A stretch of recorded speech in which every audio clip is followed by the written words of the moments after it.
Before we start the question, let's go over Newton's second law of motion.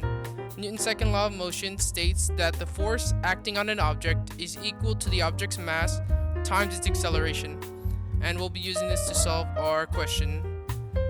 The velocities of a 3 kilogram object at time equals 6 seconds and time equals 8 seconds are 3I, negative 6J, 4K meters per second, and negative 2I, 4K meters per second respectively.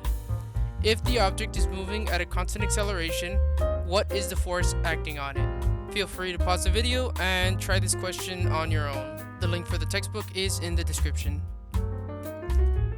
Like with any physics problem, first we want to list our known variables. So here we have our mass equaling 3 kilograms, our initial time equaling 6 seconds, our final time equaling 8 seconds, our initial velocity equaling that 3I, negative 6J, 4K, and our final velocity equaling negative 2I, 4K.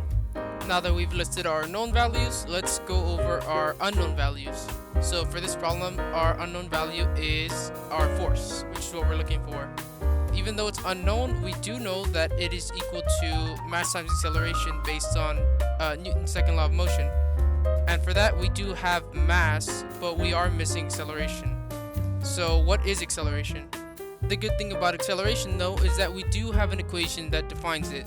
And this equation is acceleration is equal to delta V over delta T, or acceleration is equal to the change in velocity over the change in time.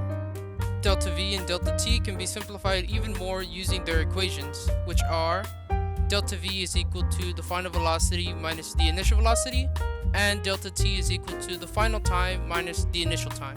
Even though acceleration is an unknown variable, we can see that it is made up of some of our known variables. Now let's try using these equations to solve for our acceleration.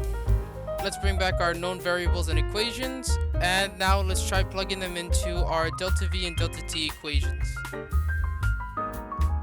Now that we've plugged in our values for delta V and delta T, let's plug those values into our acceleration equation. Now that we've found our acceleration, we have everything we need to solve for our force. First, let's bring back our known values, and now we'll bring back our force equation. We can set up our force equation now by plugging in our values. Our final setup equation is force equals negative 2I plus 4K minus 3I minus 6J plus 4K divided by 8 minus 6 times 3.